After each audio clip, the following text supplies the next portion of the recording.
우리는 가족이다. 천은교회는 가족 공동체다. 이 말이 저에게 더 확실해지는 것 같습니다.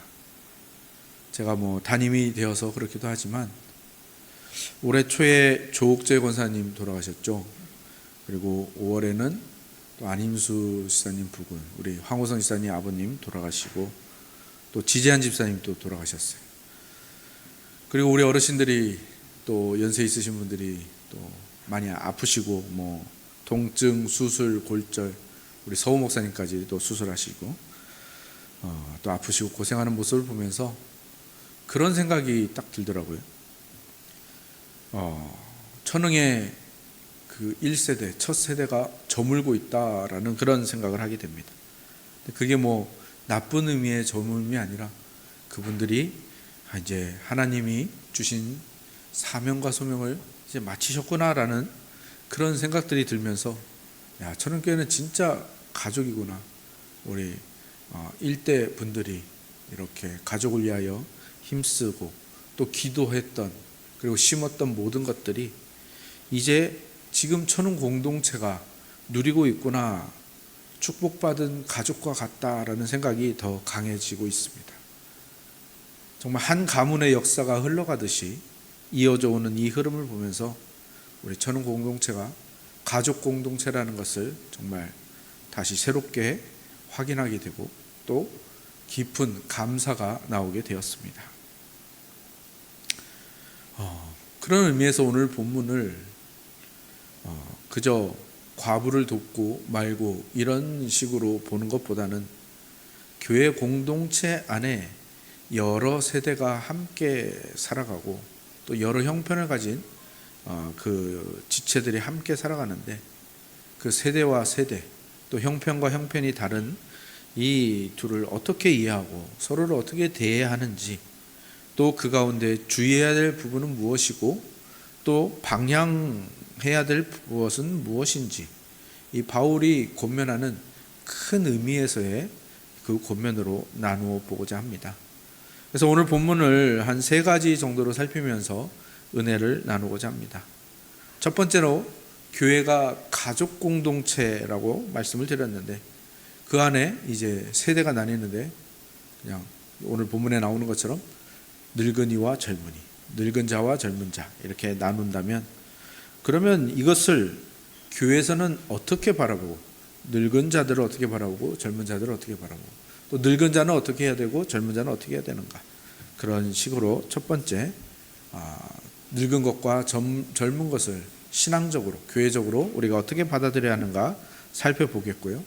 두 번째는 오늘 본문에 나오는 이 참 과부, 젊은 과부가 나오잖아요. 그것 또한 어떤 그냥 젊은 과부는 다 위험하고 늙은 과부는 다 도와줘야 되고 이런 식으로 보는 게 아니라 그걸 우리가 신앙적으로 어떻게 받아들여야 되고 또 어떻게 적용해야 되는지 우리에게 그 부분을 두 번째로 살펴보겠고요.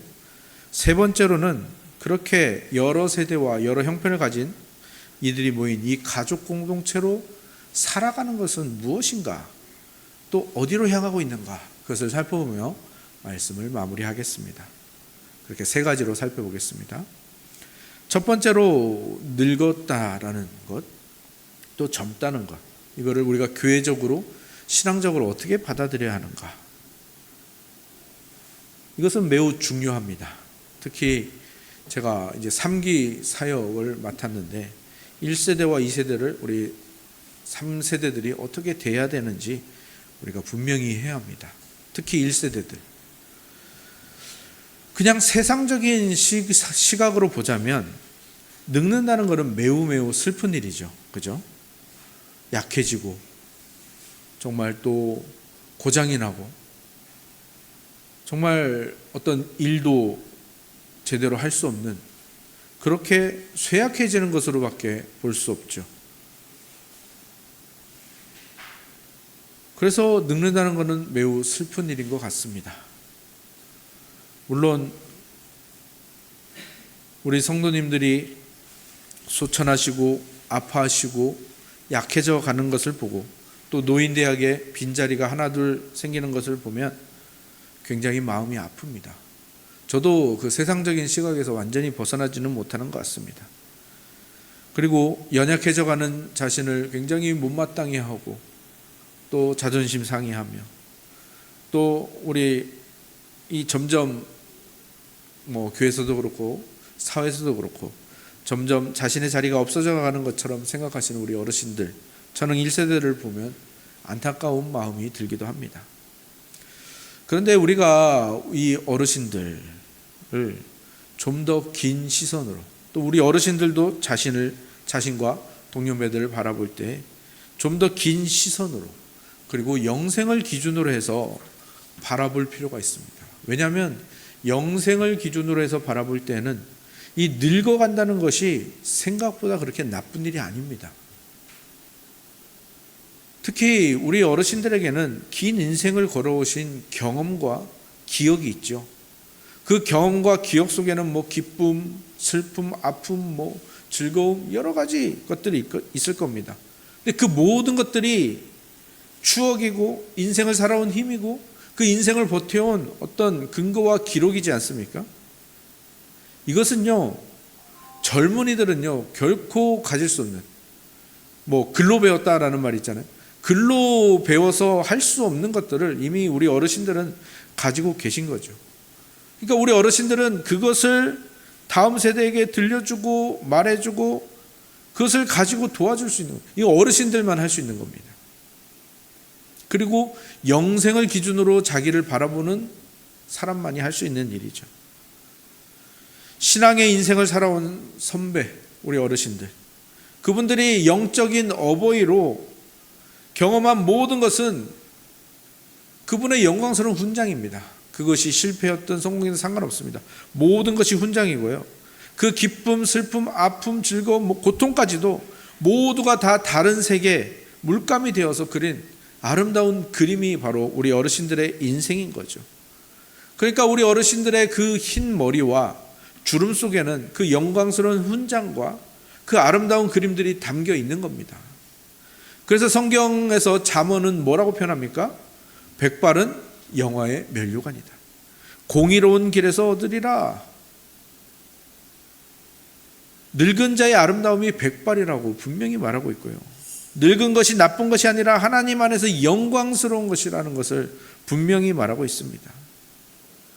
물론 우리 어르신들이 그 노년의 삶을 살다 보면 이 말조차 위로가 안 될 수도 있을 거예요. 하지만 성경을 깊게 보면 볼수록, 그리고 하나님께서 우리에게 주신 성경적인 시각으로 영생을 기준으로 해서 우리 인생을 바라보면 노인이 된다라는 것은 얼마나 놀라운 일인지 모릅니다. 인생의 아비가 되고 사람의 어미가 되는 일입니다. 늙은 남자는 모든 남자의 아버지가 되는 것이고요. 늙은 여인은 모든 여인의 어머니가 되는 겁니다. 늙음이라는 말은 그저 약해진다라는 것을 의미하는 게 아닙니다. 더 하나님을 의지하게 되는 것이고요.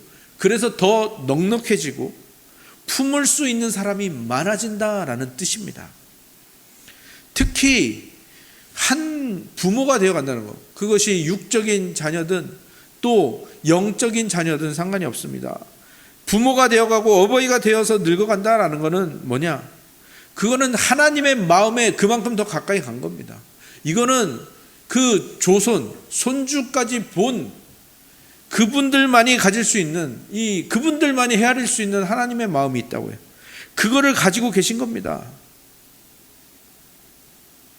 그리고 성령 하나님이 어떻게 큰 사랑으로, 넓은 사랑으로 우리에게 부어주시는지를 이해하는 데까지 간 거예요. 이제 그걸 연결하는데 조금 오래 걸리실 수도 있지만 이미 그걸 가지고 계신 거예요, 우리 어르신들은. 그러니까 하나님께서 교회 공동체에 어르신들을 허락하시는 이유, 어르신들을 존재하게 하는 이유가 분명히 있다라는 겁니다. 지금 우리 젊은 세대 중에서도 누군가는 부모님이 다 돌아가셨을 거예요. 그렇지 않습니까? 2세대들 중에 부모님이 다 돌아가신 분들이 계실 겁니다. 그런데 그 육적인 부모님이 돌아가셨다 할지라도 교회의 어르신들이 영적인 어버이로 계시다라는 것은 항상 부모가 있는 것과 마찬가지입니다. 그게 하나님이 우리에게 주신 새로운 가족이고 교회인 것이죠. 그리고 젊은 사람이 어르신에게서 부모의 모습을 발견하는 건요, 그분을 부모처럼 생각하는 건요, 마치 하나님께서 교회에 숨겨놓은 보물을 발견한 것과 같은 겁니다. 그래서 바울이 오늘 본문에 그렇게 말하는 거예요. 늙은이를 꾸짖지 말고 권하되 아버지에게 하듯하며, 젊은이에게는 형제에게 하듯하고 늙은 여자에게는 어머니에게 하듯하고 젊은 여자에게는 온전히 깨끗함으로 자매에게 하듯하라 라고 권면하는 겁니다. 늙음은 하나님이 주신 축복입니다. 그리고 그만큼 영생과 하나님의 마음에 가까이 다가갔다는 거예요. 그리고 누군가에게 지금 부모가 되어주고 있다는 것입니다. 그럼 젊다는 건 뭐죠? 젊다는 것, 세상적인 시각으로 보면 젊다는 것은 이야 일할 수 있는 자원이구나, 이야 아름답다, 이야 생산을 할 수 있겠다, 젊은 것을 이렇게 세상이 보겠지만, 사실 신앙적인 데서 보면은 젊음은 그런 것만이 아닙니다. 그냥 신선하고 활기 있는 모습이 아름다운 건 분명하겠죠. 하지만 젊음이 아름다운 것은 진짜 말 그대로 새 생명을 낳을 수 있기 때문에, 또 그것을 위해서 순결을 지키기 때문에 아름다운 겁니다. 그리고 실제로 가정을 이루고 새 생명을 낳기 때문에 아름다운 거죠. 근데 그들만으로는 안 된다고요. 젊은이의 한계가 있다고요. 이 젊은이에게는 신앙의 어버이인 어르신들이 분명히 필요합니다. 반드시 필요합니다. 그래서 그들은 어르신들을 섬기면서 그분들의 유산을 이어받으면서 그분들은 아름답고 더 풍성하게 넉넉하게 익어가고 늙어가게 하시고 우리도 그 길을 따라가는 것, 이게 젊은이가 해야 되는 것이고 젊은이의 의미입니다. 젊은이는 그 신앙의 선배들을 따라가는 것이고요, 그 영적인 어버이를 따라가는 겁니다. 그게 우리가 완성으로 가는 길이거든요. 그리고 바울이 이 늙은이와 젊은이, 그러니까 교회 안에 세대를 말하면서 아버지, 형제, 어머니, 자매를 언급한다는 건 이미 우리가 느껴지죠. 바울도 교회를 가정을 기초로 한 가족 공동체라는 것을 강조하고 있는 겁니다. 하나님께서 사람을 창조하실 때 남자와 여자로 창조하시죠. 그리고 그 한 남자와 한 여자가 하나가 되어 한 몸이 되어 가정을 이루는 것을 기초로 해서 축복하시고 모든 세상과 사회와 공동체를 만들어 가시는 이 창세기의 그 역사의 흐름을 보면서 그것이 교회로 면면이 이어져서 교회는 가정 중심이구나, 기독교는 그 어느 종교보다 가정에 관심이 있고요, 가족의 진심입니다. 그래서 십계명에서도 보십시오. 하나님 사랑을 위한 4가지 계명이 나오고 그 다음에 이웃 사랑을 위한 계명이 나오는데 그 첫 번째가 뭡니까? 이웃 사랑을 위한 첫 번째가 부모를 공경하라는 거예요. 그리고 아담과 하와의 타락의 장면을 보면요, 마치 어떤 느낌이 드냐면, 아마 모세가 그를 의도하고 쓴 것 같아요. 마치 창조하신 아버지, 자기를 낳아주신 아버지에 대한 배신과 불효를 하는 것처럼 표현을 하고 있어요. 그러니까 기독교와 성경이 얼마나 가족의 진심인지, 그리고 기독교가 이 가족을 기초로 베이스로 한 종교인지를 보여주는 것이죠. 그렇다면 오늘 두 번째로 살펴볼 것, 왜 여기서 참가부와 젊은 가부가 나오는 겁니까? 그냥 세대를 가른 건 알겠어요. 그 다음에 형편이 다른 사람들, 과부와 과부 아닌 사람들 나눈 건 알겠어요. 근데 왜 과부를 다시 참과부와 젊은 과부로 나눌까요? 구제의 대상과 구제의 대상이 아닌 사람을, 또는 교회에 도움이 되는 사람과 위협이 되는 사람을 나눈 걸까요? 아닙니다. 여기에도 숨겨진 이야기가 있고 창조 때부터 내려오는 그 면면한 기독교의 그 중심 사상이 있는 거죠.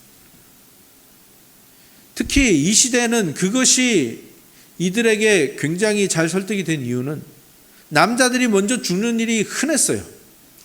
과부가 많았습니다. 그리고 성경에서는 구약 때부터, 이미 모세오경부터 이 과부는 뭡니까?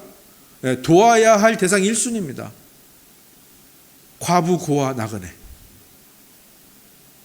그거를 하나님이 명령하셨고 그래야 너희가 살 것이다 라고 했고 그래야 너희가 구원을 받을 것이다 라고까지 말씀하실 정도로 이 세 부류 과부, 고아, 나그네 이 힘없고 연약한 이들을 도우라고 말씀을 하셨죠. 근데 바울이 여기서 과부에 대한 이야기를 꺼내는 것은 깊은 의미가 있는 거예요. 교회가 가족 공동체잖아요. 근데 거기에 대고 과부를 이야기했다라는 건 뭡니까? 예, 우리의 현 상태가 얼마나 심각한지를 보여주는 거예요.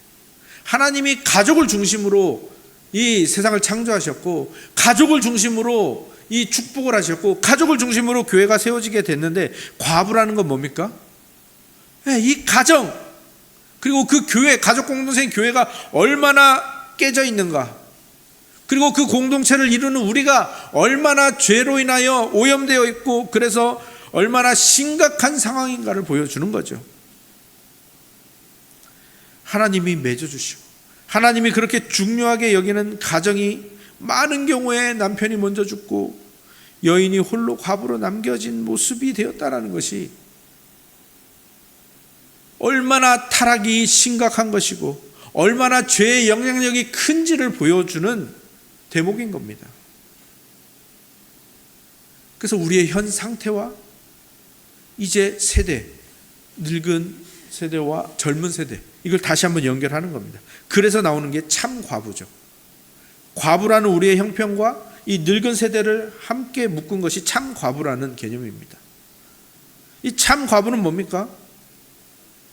인류가 타락한 뒤에 얼마나 심각하고 큰 죄의 영향력 아래에 있는가를 과부의 모습으로 보여주는 동시에 참 과부가 이렇게 하나님에 대해서 그리고 교회에 대해서 애를 쓰는 모습을 보면서 무엇을 말하는 겁니까? 예, 우리의 진정한 남편이신 하나님, 그 하나님을 잃어버린 과부처럼 살아가는 우리, 그런데 그런 우리에게 하나님께서 누구를 보내주신 겁니까? 참된 신랑인 예수 그리스도를 우리에게 보내주신 거예요. 그래서 그 예수 그리스도를 머리로 해서 세워진 교회, 예수 그리스도가 남편이 되어서 그 과부의 문제가 해결된 그것이 우리 교회의 모습이라는 겁니다. 그리고 이 참 과부가 교회에서 행한 일들을 보면서 무엇을 느끼는 겁니까? 그들이 회복되었을 뿐만 아니라 남편을 얻었을 뿐만 아니라 이제 그 참 과부들을 통해서 하나님이 교회에 다른 연약한 이들을 돕게 하신다라는 거예요. 가정을 제대로 다시 세워 가신다라는 거예요. 특히 이 참 과부가 이 늙은 자들과 우리 어르신들과 연결이 되어 있잖아요. 그러니까 이 어르신들이 나이 많이 드신 분들이 그가 나이를 먹으면서 경험한 인생의 경험과 그 지식과 지혜들, 그 기록들, 그리고 그 노하우들을 그리고 그들이 신앙으로 바라본 기쁨, 슬픔, 아픔 이것을 가지고 젊은 세대와 또 연약한 이들을 세우고 채우는 겁니다. 그들을 든든하게 만들고 연약하고 상처 입은 이들을 돌보고 회복하는 동력으로 삼으신다고요. 그러니까 하나님이 이 교회 안에 담아놓으신 이 하나님의 지혜가 얼마나 무궁하고 또 하나님이 우리를 얼마나 생각하시고 사랑하시고 그래야 우리에게 예수 그리스도와 교회를 허락하셨는지가 여기에 가득 드러나고 있는 겁니다. 물론 우리가 살아가는 현실은 숱한 고통과 역경의 시간이 분명합니다. 왜? 구원받은 자로 이 죄로 타락한 세상을 살아가는 일은 고통과 역경이 찾아올 수밖에 없고 또 하나님은 그 고통과 역경을 사용하셔서 우리를 성장시키시니까요. 그리고 그것으로 끝나지 않게 하시죠. 하나님 안에서 예수 그리스도 안에서 회복되게 하시고 그 다음에 어떻게 하십니까? 나 회복받았으니 됐어. 이제 난 천국 가면 되겠. 그렇게 하지 않으시고 교회로 모여서 회복받은 자가 또 다른 자를 회복시키는 이 놀라운 일을 하게 하신다는 거예요. 이 축복을 흘려보내는 거죠. 그게 바로 교회입니다. 우리가 교회 공동체로 모아진다는 것은 바로 그겁니다. 여러분은 교회를 다니는 사람이 아니에요. 교회를 다닌다. 이 말은 우리에게서 없어져야 될 말인 것 같아요. 학교를 다닌다. 회사를 다닌다. 교회를 다닌다. 아닙니다. 여러분, 우리는 교회를 다니는 게 아니라 우리가 교회입니다. 여러분이 교회입니다. 여러분이 교회의 일원입니다. 여러분이 예수 그리스도의 몸이에요. 여러분이 예수님의 몸에 그냥 다니는 사람이 아니라고요. 그리고 여러분을 통해서 머리이신 예수님이 영광을 받으시고 여러분을 통해서 누군가가 오늘 회복과 도움을 받는다라는 거, 여러분 절대 잊으시면 안 됩니다. 여러분 여기에 그것을 위해서 나오신 거예요. 그러면 이 늙은 과부가 정말 올바른 하나님이 우리에게 주고자 하시는 그 교회상을 가리킨다면 젊은 과부는 뭘 의미하죠? 젊은 과부는 분명합니다. 이 참 과부의 반대죠. 젊은 세대의 나쁜 점을, 모자라고 연약한 점을 이 과부랑 연결한 거예요. 그러니까 죄로 인해서 타락한 모습인데 거기에 이 젊은이들의 부족함이 뭡니까? 자기 중심성이죠. 이 자기 중심성과 타락이 만나니까 어디로 가는 겁니까? 쾌락과 즐거움을 선택한 자를 뜻하는 겁니다. 쾌락이 신앙보다 우선이고 자기 자신이 교회보다 우선인 사람들을 가리키는 말입니다. 누가복음 8장에 씨 뿌리는 비유 나오죠. 거기에 보면 가시떨기에 뿌린 씨앗들이 왜 못 자랍니까? 그 가시가 뭐라고 하죠? 가시 때문에 못 자라는데 그 가시가 이생의 염려, 재물과 향락의 기운이 막힌 것으로 표현을 하고 있죠. 근데 이렇게 하면은 마치 금욕주의자 같잖아요. 지금 우리가 이 전에 살펴본 내용들 보면 금욕주의자를 또 그것이 잘못된 것이라 말하는데, 무조건 쾌락을 나쁜 것이라고 말하는 게 아닙니다. 무조건 즐거움이 없어야 된다는 걸 말하는 게 아니죠. 우리는 표에도 나와있지만 우리는 행복한 복음을 추구하는 사람들이란 말이에요. 우리는 기본적으로 즐거움과 기쁨과 행복을 추구하는 사람들입니다. 그런데 이 신앙을 잃어버릴 정도로, 하나님께서 주신 참된 신랑을 잊어버릴 정도로 이 쾌락과 즐거움에 사로잡힌 사람들이 있다라는 겁니다. 자기 자신에게 사로잡힌 사람들이 있다라는 거예요. 그들을 바로 사도 바울이 뭐라고 합니까? 뭐라고 표현합니까? 살았으나 죽은 자라고 표현하고 있죠. 자신에 대해서는 살았겠죠. 하지만 진짜 남편인 예수 그리스도에 대해서는 죽어 있는 모습. 쾌락으로 신앙을 질식시켜버리는 거예요. 자기 자신, 자기 중심성으로 교회를 질식시켜버리는 거죠. 참 과부가 세상에 대해서 외롭기로 작정하고 그 외로움을 하나님과의 관계에서 푸는 이런 선택을 한 사람이라면, 젊은 과부는 뭡니까? 하나님에 대해서 외롭기로 한 거예요. 그냥 하나님, 나는 신경 안 쓸래요. 그리고 자기 자신과 이 세상에 대한 길을 선택한 거죠. 이 사람들은 절대 모르는 게 있습니다. 뭘 모릅니까? 하나님에게서 발견한 즐거움이 내 삶에 어떤 즐거움이 되는지 절대 모르게 되는 거죠. 그러니까 우리 어르신들의 이 교회에서 역할이 바로 그겁니다. 하나님에게서 발견한 즐거움이 어떻게 내 즐거움이 되는지를 우리 젊은 세대에게 보여주셔야 합니다. 사도 바울은 이 이야기를 통해서 무엇을 말하고자 하는 겁니까? 하나님에 대한 즐거움을 모르면서 그저 단순하게 자신만 즐겁게 하려는 것이 얼마나 헛된 것이고 그것이 얼마나 자기 자신과 교회를 망치는지를 보게 하는 거죠. 하나님에 대해서 산 자가 자신에 대해서 산 자고, 하나님에 대해서 즐거워하는 자가 진정으로 자기 자신에 대해서도 즐거워할 수 있다라는 거예요. 그리고 이 참 과부와 젊은 과부, 참된 남편을 바라는 이 이야기는 어디서 사도 바울이 가져왔겠습니까? 지혜로운 다섯 처녀, 미련한 다섯 처녀, 기름을 준비한 다섯 처녀, 우리 찬송 175장 불렀죠. 기름을 준비하지 않은 다섯, 여기서 가져온 겁니다. 그러니까 우리가 교회를 가족 공동체로 생각하고 받아들이고, 또 그 교회의 머리 대신 예수 그리스도가 나의 참된 남편이고 내가 원래 이 죄로 인해서 과부가 되었던 사람이다라는 것을 기억하면, 이것을 가지고 교회 중심으로 살아가는 게 뭡니까? 곧 종말을 대비하는 삶이고 영생을 준비하는 삶인 겁니다. 그렇다면 이제 세 번째로 살펴본 부분으로 자연스럽게 이어지게 됐죠. 자신에게 집중하는 사람은요, 가정에게 집중하지 못하죠. 자신에게만 집중하면 가정을 돌보지 않습니다. 그런데 초대 교회 때부터 가정과 교회는 별개가 아니었죠. 하나였습니다.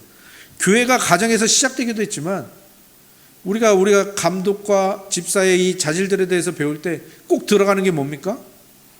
네. 집을 잘 다스리는 거예요. 자녀들을 잘 다스리는 거예요. 가정으로 세워지지 않으면 직분조차 맡을 수 없는 게 교회라고 해요. 얼마나 가정을 중요시하는지를 알 수 있죠.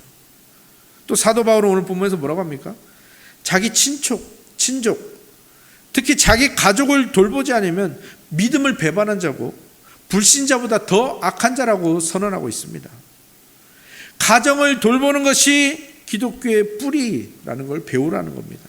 가정을 돌보지 않는 것은 기독교의 뿌리를 부정하는 일이라는 거예요. 그리고 가정을 돌보지 않는 것을 무엇과 동등하게 보고 있습니까? 하나님을 믿지 않는 것과 가정을 돌보지 않는 것. 이 가정은 우리의 가정과 가족 공동체인 교회를 다 포함하는 이 내용입니다. 그러니까 가정을 돌보고 가족 공동체인 교회를 사랑하는 일, 이것이 기독교 신앙의 기초요 뿌리라는 것, 이거를 우리가 절대 잊어서는 안 된다라는 거예요. 그리고 하나님께서는요, 이것을 우리에게 계속해서 깨닫게 하시고 여러 가지 방식으로 깨닫게 하시는데 그 중에 하나가 바로 오늘 우리가 함께 나눌 성찬입니다. 우리가 함께 나눌 이 성찬은 교회가 가족 공동체라는 의미와 우리가 어떻게 나아가야 될지를 그 방향성을 아주 잘 보여주죠. 우리는 성찬을 통해서 무엇을 받습니까? 떡과 잔을 받습니다. 그런데 이 떡은 그냥 떡이 아닙니다. 제가 표현할 때도 있고 표현을 못할 때도 있는데 뗀떡입니다. 그리고 이것은 포도주라 부르지 않고 잔이라 부르고 그냥 잔이라 부르지 않고 뭐라고 부르냐면 흘린 잔이라고 부릅니다. 뗀떡과 흘린 잔, 무엇을 말하는 겁니까? 뗀떡은 뭐래요? 원래 한 덩이에서 뗀떡이라는 거예요. 그러니까 여러분은 이 한 덩이에서 나온 지체들인 겁니다. 교회는 한 가정이고 한 몸이라는 거예요. 예수 그리스도를 머리로 한. 마찬가지로 흘린 잔도 마찬가지예요. 한 병, 한 주전자에 있던 그 포도주가, 하나였던 포도주가 오늘 예배를 통해서 각 사람에게 나눠지는 겁니다. 무엇을 의미하겠습니까? 우리가 가족이라는 거, 그리고 우리가 어떤 존재였습니까? 우리는 다 젊은 과부 같은 존재였다고요. 자기만 위하고 자기 자신만 사랑하고, 그래서 절대 하나됨을 이룰 수 없는 존재였다고요.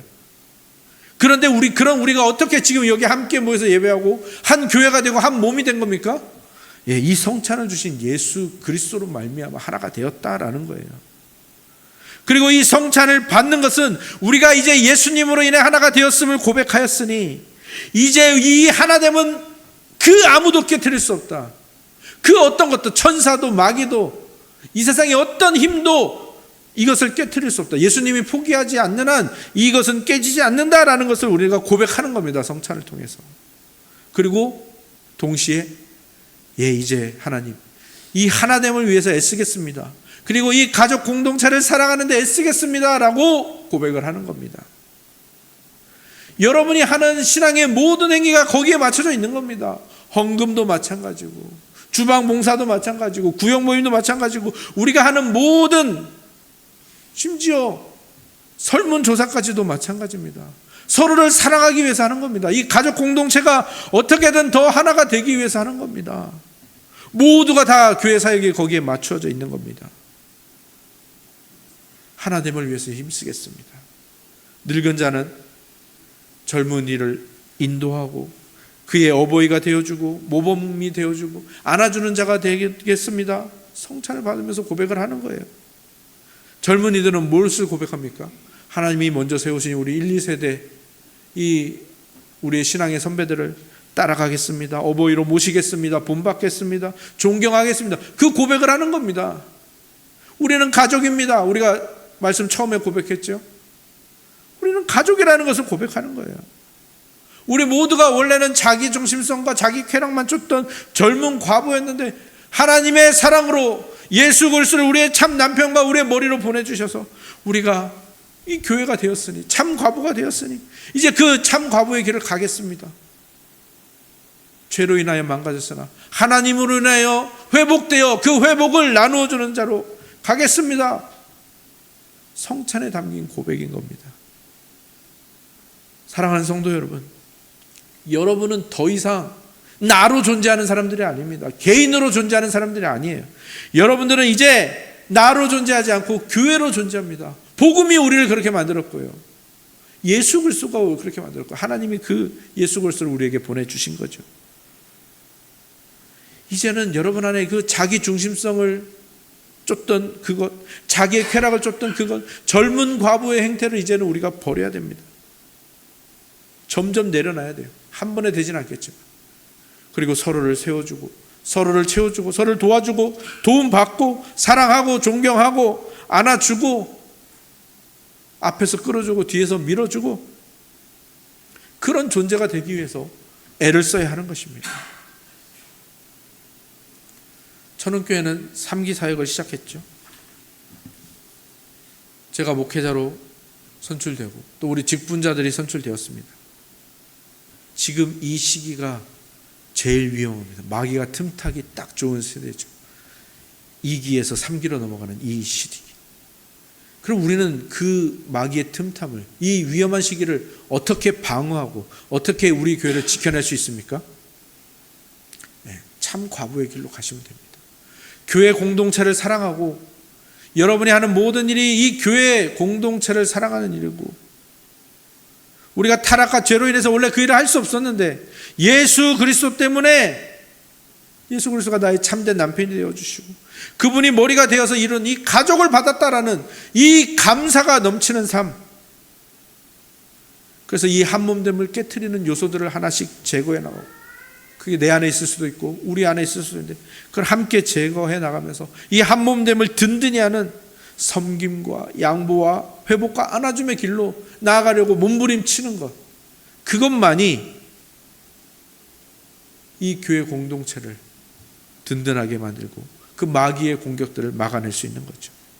여러분 한 분 한 분의 그 선한 영향력과 그 애씀들, 그리고 늙은 자와 젊은 자, 이 전혀 다른 세대가 이루어내는 이 환상의 콜라보, 환상의 조합이 이 교회를 든든하게 만들어가고, 이 교회를 더 튼튼하게 만들어가고, 더 가족처럼, 진짜 가족보다 더 끈끈해지기를, 그런 놀라운 역사가 우리 천흥 3기에 나타나기를 주님의 이름으로 축원합니다. 아멘.